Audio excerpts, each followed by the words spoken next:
Welcome back, YouTubers, to another Good and Bad of the Week podcast with us, the British Fist. With me, Mr. Parkin, and this guy sitting next to me. You can't see him, but you'll definitely be hearing him anytime soon. It's NJ. What's up? And just for you guys up there, he's wearing a purple t-shirt today. Can you see it? Can you see it? Can you see it? Subscribe if you haven't already. If you're new to us, like this video. If you like this video, comment your thoughts on anything that's happened this week down below. This is basically a review and of everything in this week that's happened in wrestling, reviewing Raw, TNA, and SmackDown. And the thing is, we like to get to know you guys. Please contact us in the links in the description box below. Yes, and where better to start off with Monday Night Raw? Shall we go on to that, MJ? Monday Night Raw, yes.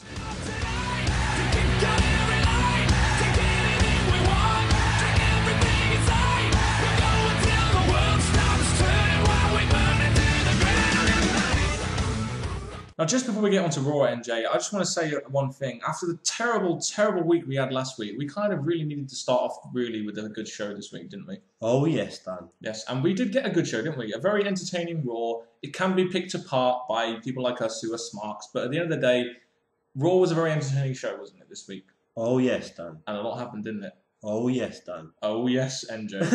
Anyway, basically, we had Punk and Del Rio announced for the main event, which was good. You know, a good main event set up. We had the Hell in a Cell hanging above the ring, really selling that Hell in a Cell pay-per-view there. A nice effect for their pay-per-view that's coming up. Which is needed, as we only have 2 weeks of build. We have Triple H opening the show, explaining why Miz and Truth were fired because of their actions as Night Champions. He also mentions that Mark Henry is getting fined for putting his hands on JR and King.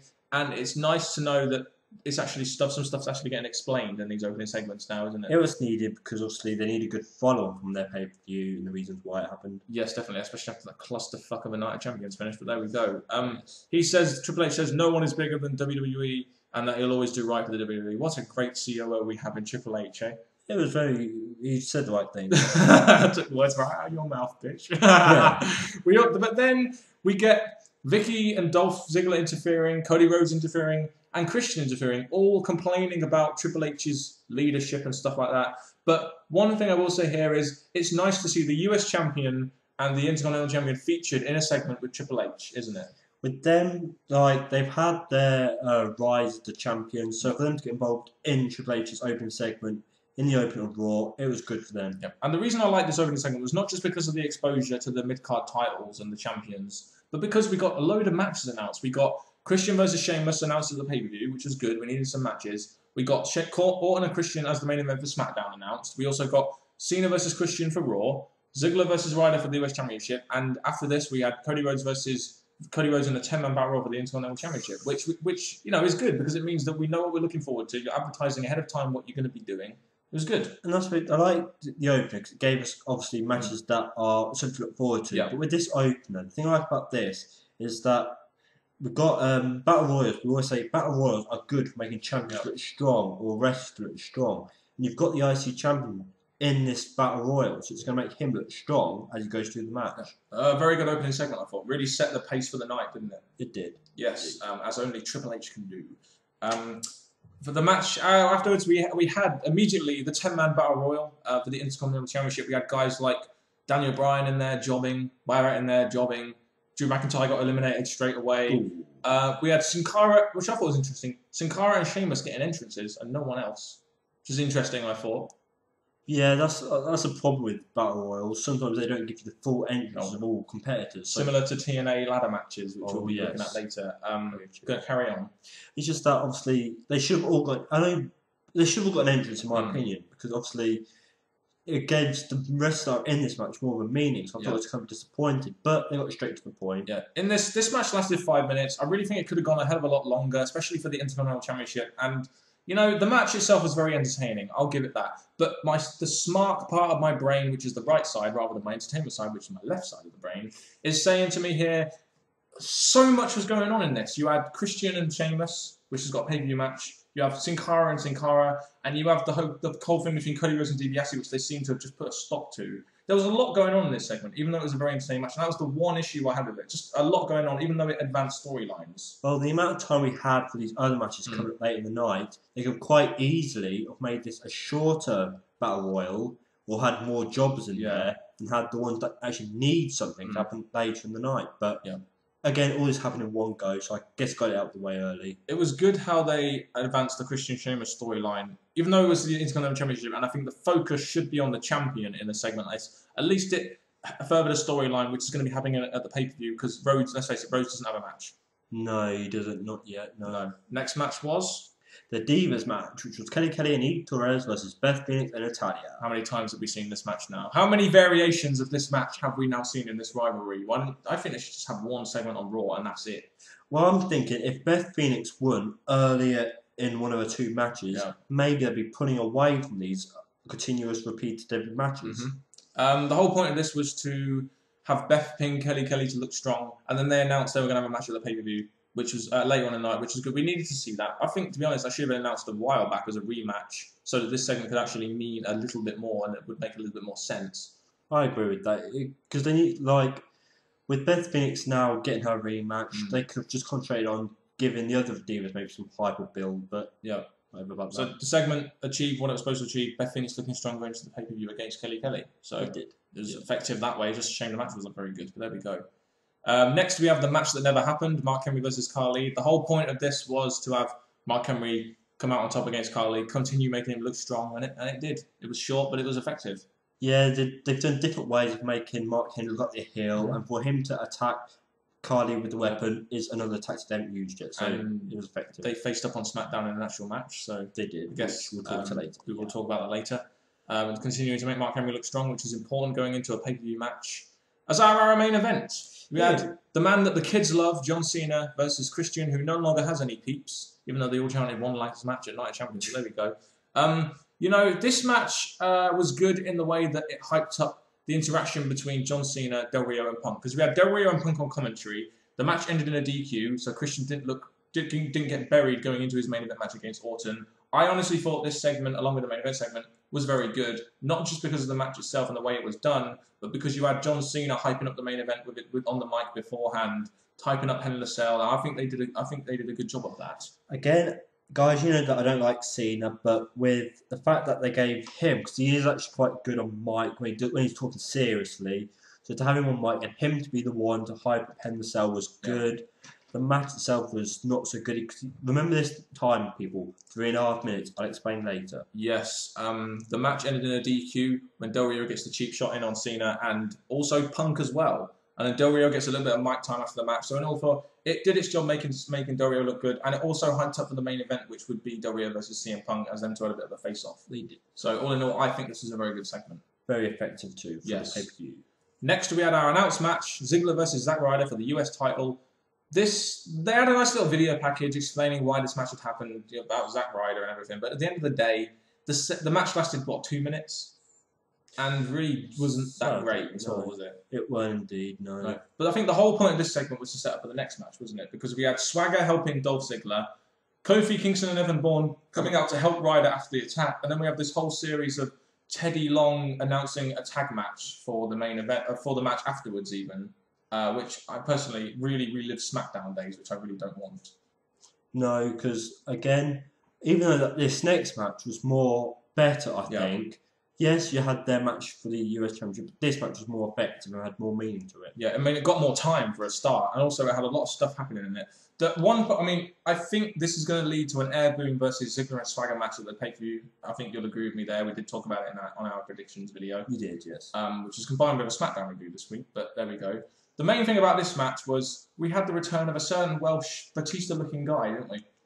And I was waiting for this because there's been numerous of all these other wrestlers returning. We completely forgot about Mason Ryan when he's going to return. So for him to come back in this match and go starting from a heel and turn into a face, this gave us a new face and a great comeback for Mason Ryan. It was a good comeback and emphasised the fact that they were going to go with this guy as a babyface. That's already babyface, similar to Batista.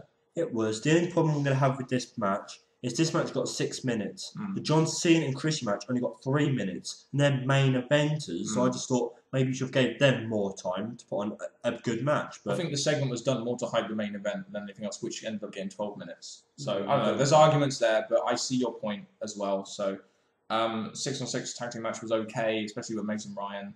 Led us on to the main event pretty well, didn't it? It did, indeed. It did. But we had a backstage segment, which was quite strange. We had Otunga talking to Rhodes, Ziggler, Christian, about like the bad working conditions, and apparently now he's got a bow tie and he's a lawyer. So it looks like they're going to do this whole like thing with Otunga leading a group of people, I guess, a power struggle against Triple H or something. Yeah, I think the team they're starting to build up there is quite good because obviously you've got the wrestlers who are growing in the WWE. Like you can have probably Rhodes growing, Ziggler Rhodes, Chris already there, forget about him, and Vicky's they're going to be there for backup. So I think they've got a nice group of people there built up. It seems like they're going to do something with this though, doesn't it? Which is it's going to build up to it. We got it on SmackDown too, so it's definitely hinted at something there.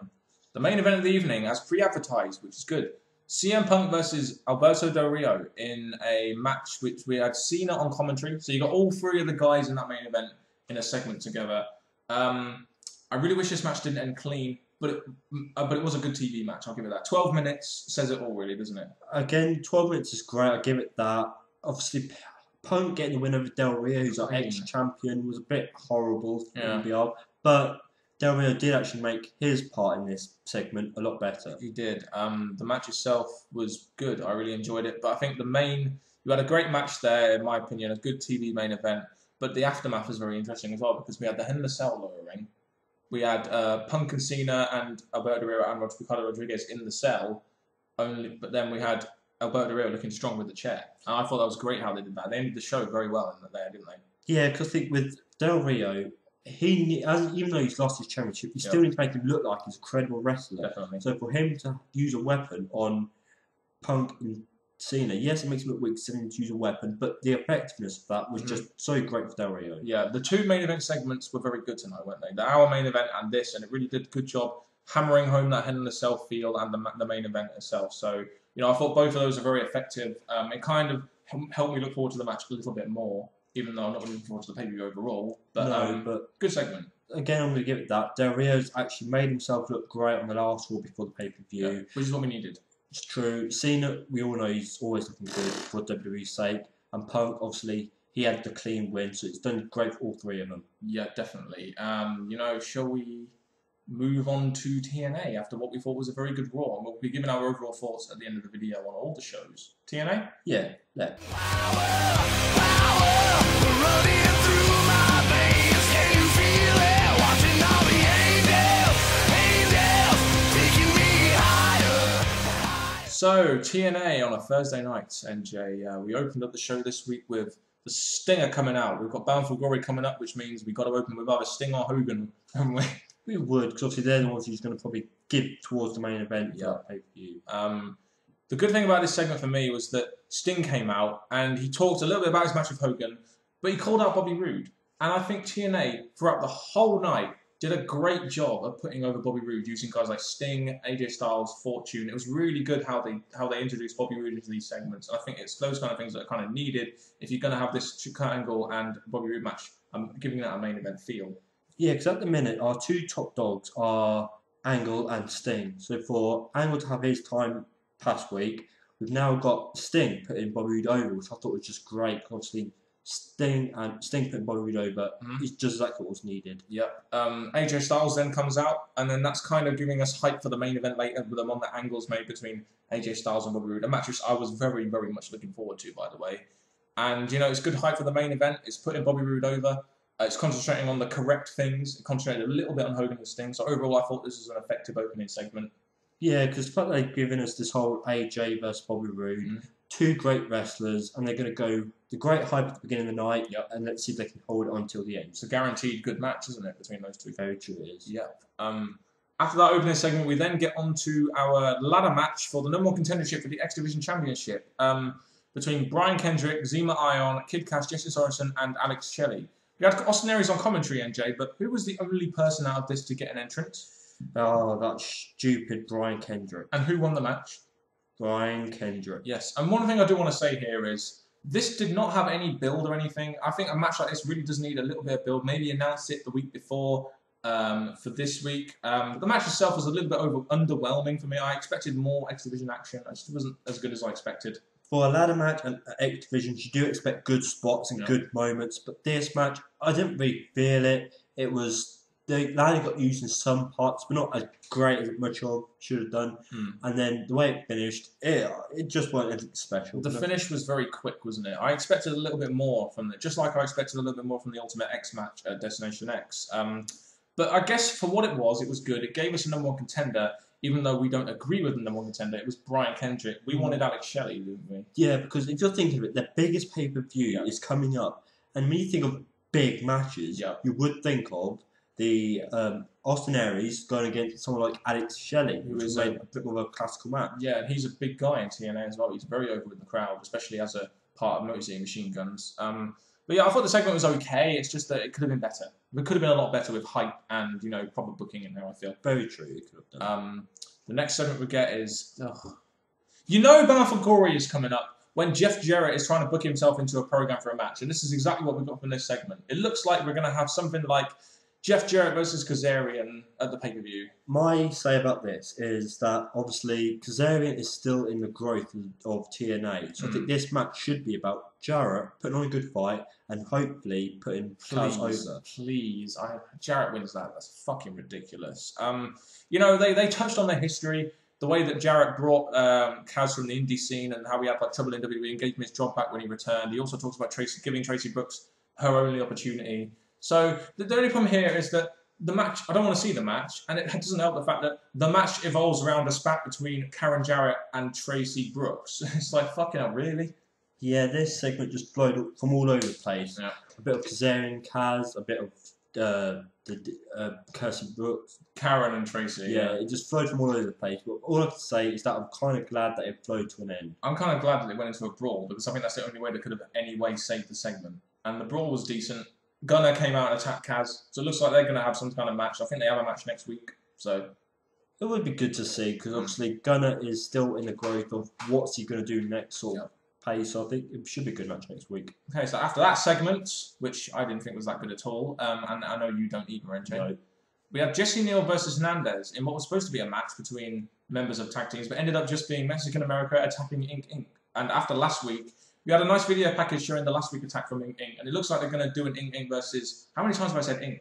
Fucking hell. Inc. Inc. versus Mexican America at the pay-per-view. So I guess in that sense, the brawl and everything that ensued was effective in some way or form. Well, what I'll say is that the video package we got, like you said, was... I think it went on a bit too long. It should just stuck to the main part where they just came in and attacked.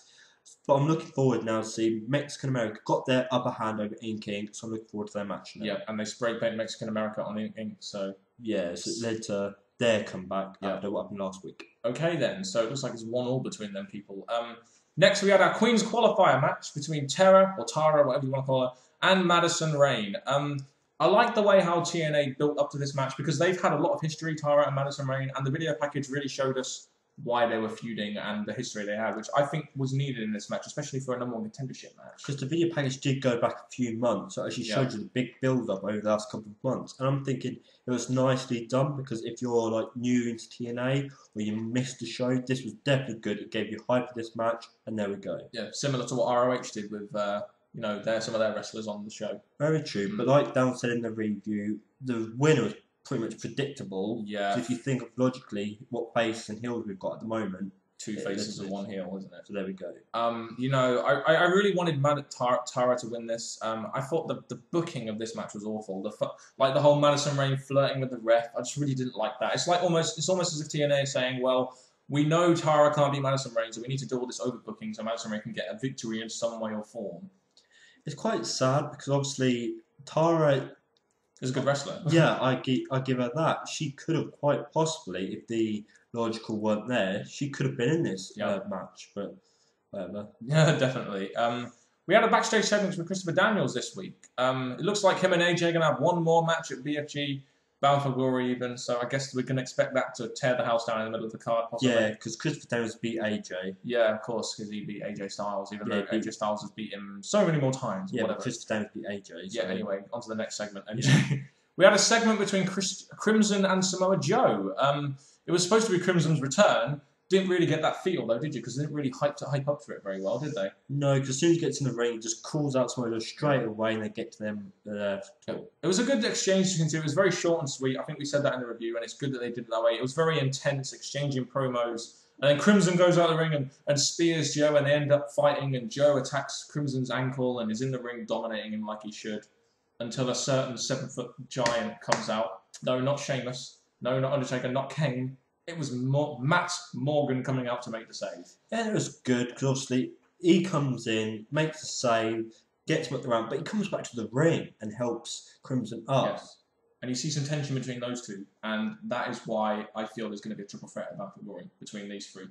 It would be good, because the way they are together, they've all got their own ability in the ring, and obviously we're going to see if Crimson can carry on the undefeated streak against two other guys. Yes, so it's an effective segment in the sense that we know now what's probably going to happen in the pay-per-view, so now they can just focus on segments with those three to the pay-per-view from now on. That is very true. Okay, the next match we got was Pope versus Anderson. Don't know why these two are facing off, but whatever, random match alerts. This, again, had Russo overbooking in it, didn't it? We had Devon's kids getting involved.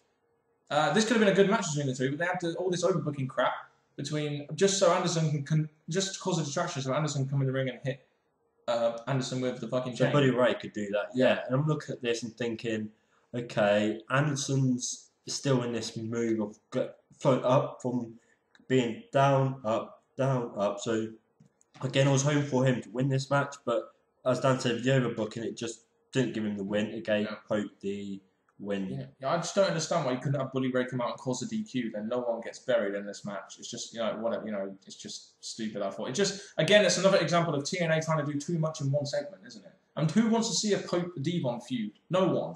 No, there's not a lot to it, but again, the way they keep bringing it up, it's going to happen again. At least it was another segment that focused on the pay-per-view between Anderson and Bully Ray, which is why I say they did that for other night. All their segments focused on the pay-per-view, which is what I liked about this TNA, especially with Bound for Glory coming up, and they really need to hammer that pay-per-view home as it is their biggest pay-per-view of the year. It is, so give it that. Right, so what do we get next then, Jay? AJ Styles versus Bobby Roode. I was looking forward to this match so much, and this whole segment for me was so good in the way that you had an opening segment to hype this match up, you had interviews with Bobby Roode and AJ Styles, you had the whole video package with Robert Roode, his fight to the top with his family and everything. It was a very emotional video package. It was, the way they did this whole segment I thought was very good, and the match itself did deliver. Again, you were expecting this from AJ, because as he said before, he's been in the main event, he's done all that. So for an ex-champion to go against a future champion, I think they did this nicely. They both have that in-ring ability, and they definitely showed it in this match. And it was not only was it a good match, but it told a fantastic story as well, didn't it? It did. I saw it all there, the way they explained it, and they had their fight against each other. They showed a lot. Yeah. And after the match, AJ Styles, after Bobby Roode wins with a crossface, AJ Styles holds up Bobby Roode's hand after the match and proclaims that he's ready. It's good. Pretty sure. I think he is, because up to these past couple of weeks, you've seen Bobby Roode growing more and more towards the main event. Yeah, and I can now actually believe that Bobby Roode is going to be the World Heavyweight Champion. Same here. Of TNA. It's just a shame this wasn't the main event, really, wasn't it? Because the way this was hyped, it was almost as if this was the main event, but we knew that we'd have a certain Hulkster wanting the spotlight, didn't we? Yeah, in this segment, again, I was with it for some parts of it, then as it went on too long, I started losing a bit of interest in this. Basically Hogan is coming out talking about the past, saying that he's tried to make a difference in TNA. He puts over the TNA talent, and basically he kind of teases he's going to make an announcement next week regarding his retirement. So at least it gives us something to look forward to next week, which is what this segment achieved for me. I didn't think the segment was that bad at all. It's just that the way that the night was done was all kind of geared to AJ Styles and Bobby Roode, and now you've got Hogan doing this. And the fact that he said he's going to have another announcement next week, I'm thinking, could you have just saved it for next week? Yeah. But whatever. At least it's some decent hype, I guess. TNA wasn't that bad for me this week. We'll go on to more about it in our overall thoughts, but do you want to say anything else before we go on to SmackDown? Hogan, you suck. Along with Cena. Let's go on to SmackDown then, NJ.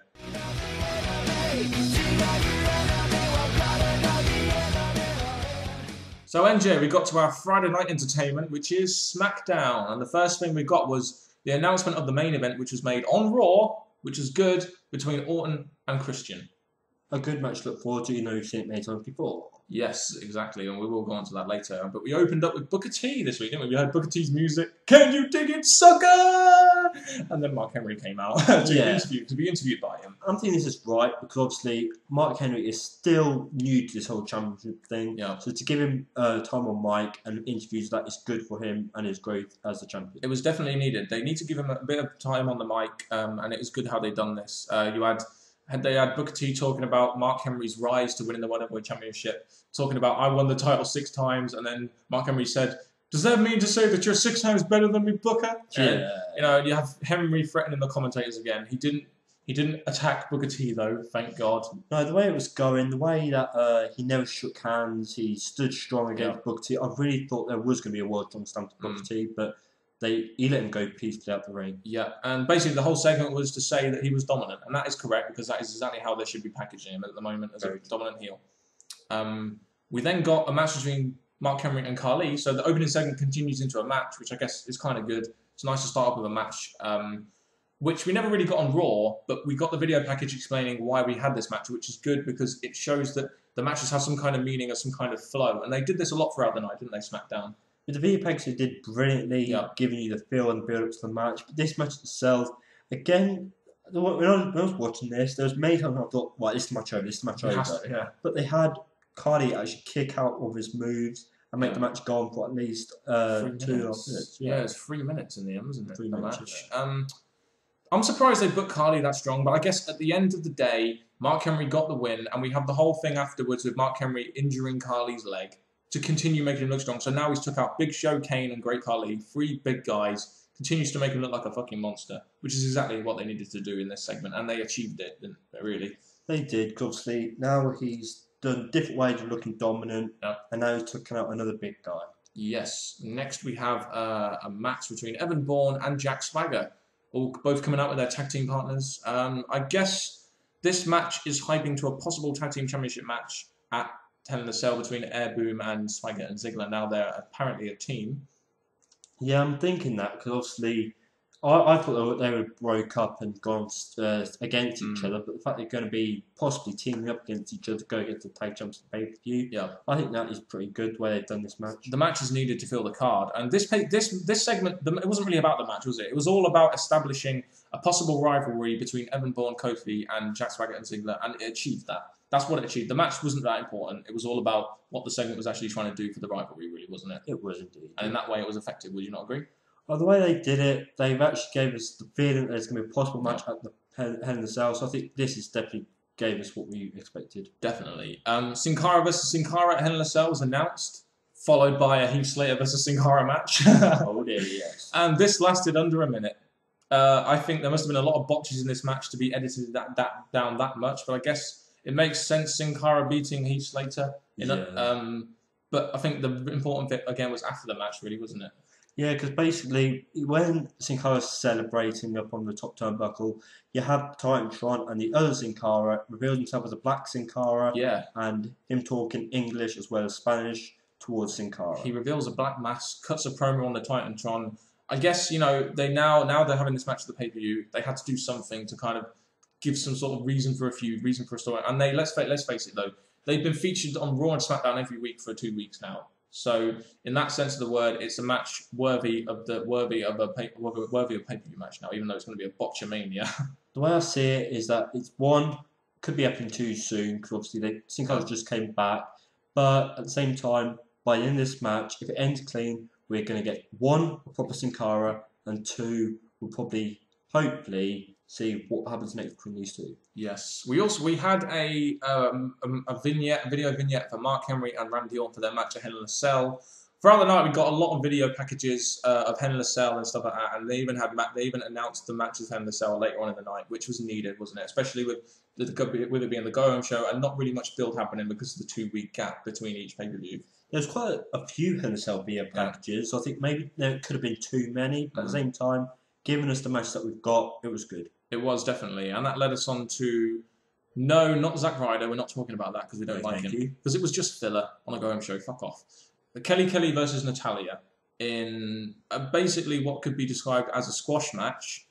But, it leaves me thinking now. You have Beth Phoenix on commentary, which is good. It's needed, especially for what happened after the match. But these segments leave me thinking, God, how much can WWE string out of these segments now? How much can WWE like variate these segments before it really starts getting repetitive? Which at the moment it kind of is. It is. I'm thinking now we've actually had Kelly versus the other half of Divas Doom with Beth Phoenix and commentary. Yep. I'm thinking the way they had Beth Phoenix come out at the end of the match and take down Kelly was decent. It was very good. It was a short segment, but it was sweet. You even had Beth Phoenix have a bit of mic time, which was needed. Kelly got the victory, and like NJ said, Beth and Talia beat down Kelly post-match. So the heels looking stronger in the pay-per-view. Makes sense. Let's just hope Beth Phoenix fucking wins that belt. All I'll say is that they've made Beth Phoenix look strong too many times, but she always fails at the pay-per-view. So hopefully this is going to be the full stop of the whole thing. Definitely, I think so too. Next, we had an Intercontinental title match between Cody Rhodes and Sheamus. Again, another video package showing why they're facing off and what happened on Raw. It was very good because, again, it's continuance, it's needed. The match went about 8 minutes. It was actually better than I thought. We even had a nice little bit of promo time for Cody Rhodes and Sheamus before the match, didn't we? The way they spoke at each other, their future main eventers, even though Sheamus already been there. So giving them mic time was definitely good. They had their say, and it brought us straight into the match. Yes, Rhodes talks about Orton's attack last week. It's good that they're giving these guys mic time, as it's needed to develop their characters. And when they get mic time, you know that WWE is going to go all out with these guys. Because they don't just give mic time to anyone, do they? Like Miz, R-Truth, for example. No, and these two are pretty good on mic, and they definitely warmed up for their match. Yes. We had... The match itself, like I said, was very good. I think you thought too. For the time it got 8 minutes, I think they definitely put on their strength in this match, and none of them really looked weak, so I'll say it was a good match. The only problem is you had a Hell in a Cell vignette during the match, which was kind of annoying. And it really leaves me questioning now, do they have anything for Rhodes to do at the pay-per-view? It doesn't really seem like they have, does it? He's not really got anyone to face because everyone's in a match now. Because while this was a good match, it was basically done to continue a storyline between Sheamus and Cody Rhodes, which I guess makes sense because it's at the pay-per-view. I just really wish they had something for Cody Rhodes to do. It seems like they've really stopped the whole thing between him and Ted DiBiase quite quickly. Any other thoughts about this match? No, I just say that the fact they had Christian looking strong at the end of this made him look strong, ready for his match against Sheamus. So I say it's gave us hype up for the pay-per-view. Yeah, the match ended in a DQ, which is good, as we don't want Rhodes to look weak, we don't want Sheamus to look weak. So the fact that Christian came in and caused a DQ not only advanced the storyline, but didn't bury either of the two, and Christian hit the kill switch on Sheamus. It builds up to their match of the pay-per-view and builds the heel looking strong, which when you want to put a babyface over, is what you have to do before a pay-per-view. And the thing is that Christian has been looking strong for a while now, but I'm thinking at this particular time, for his match against Sheamus, where Sheamus is possibly going to win, I think they did this great for SmackDown. Definitely, I think it was a good segment overall. True. Yes, we had a backstage segment, because the reason I talk about this is because we had it on Raw, didn't we? The whole Otunga talking to like Christian, Ziggler, Swagger, and we had this again, but we had it with John Laurinaitis. Now it seems to me like they're going to have some kind of power struggle between Laurinaitis' lot and Triple H, and maybe bring in Vince of some kind. I think this is trying to sort of steadily but surely continue that theme, that storyline. Well, the way they continued this from Raw, they expand it more. They make you really think that Laurinaitis and Otunga are actually got something going here to go against Triple H. Yes, and Laurinaitis says that he is loyal to Triple H later on in the night. It seems like they've got something planned for Raw as well. They mentioned they were all going to meet on Raw. Triple H fired Laurinaitis ages ago. The Vice President of Talent Relations, whatever. Main event time. We had Randy Orton versus Christian in a match which we've seen all too many times before. But even though I feel we've seen this match a lot before, at least they have some history, and they worked with the history in this match. You saw Christian dodging some of Orton's moves. You saw Orton dodging some of Christian's moves. And it seems like they really knew each other quite well in the ring. I thought that was played very effectively in this match, even though we've seen it so many times before. The thing I'll say about this is that even though we've seen it many times before, Triple H said this could be the one more match against each other. And this was a good way to finish off SmackDown because, these two can put on a good fight. Yes. These two did put on a good TV match main event, kind of similar to the way Punk and Del Rio did on Raw. The match ended in a double count-out, which I think was correct. Both of these guys are going to be at the pay-per-view, and you don't want any of them looking weak going in there. There was times during this I thought, it's Orton just get in the ring and just let it be a count-out. Yeah. But anyway, it finished with double count-out. I thought it was a good idea. And no one looks weak, which is what needs to happen. Orton goes to attack Christian post-match, exploiting his anger issues that he has, until Cody Rhodes comes out, gets some main event exposure, the Intercontinental Champion in the main event. And they gang upon Orton Yep. before Sheamus comes out. Yeah, Sheamus comes and clears the ring, but then who comes out to end the show? Mark Henry. Mark Henry comes out, him and Orton brawl, and just as you think the show is going to end, because it should really have ended With the World's Strongest with Slam. the World's Strongest Slam, Mark Henry goes out to get a chair, and then Orton hits an RKO on him, and it's just like, after all those attacks, Christian, Cody Rhodes, Mark Henry, Orton can still do an RKO. What the fuck? Well, all I'll say is that it was going to come eventually because Mark Henry's been looking strong for a while now, so it's going to come That eventually. happened last week, didn't it? As well. That was true. But again, it finished with all looking strong, ready for his match against Mark Henry, which Mark Henry's possibly going to win. Hopefully Mark Henry will win. But it was an effective segment. I'll give it that. I think every segment on SmackDown, apart from one which we didn't talk about for a reason, helped the pay-per-view hype, which is what you need from a go-home show, isn't it?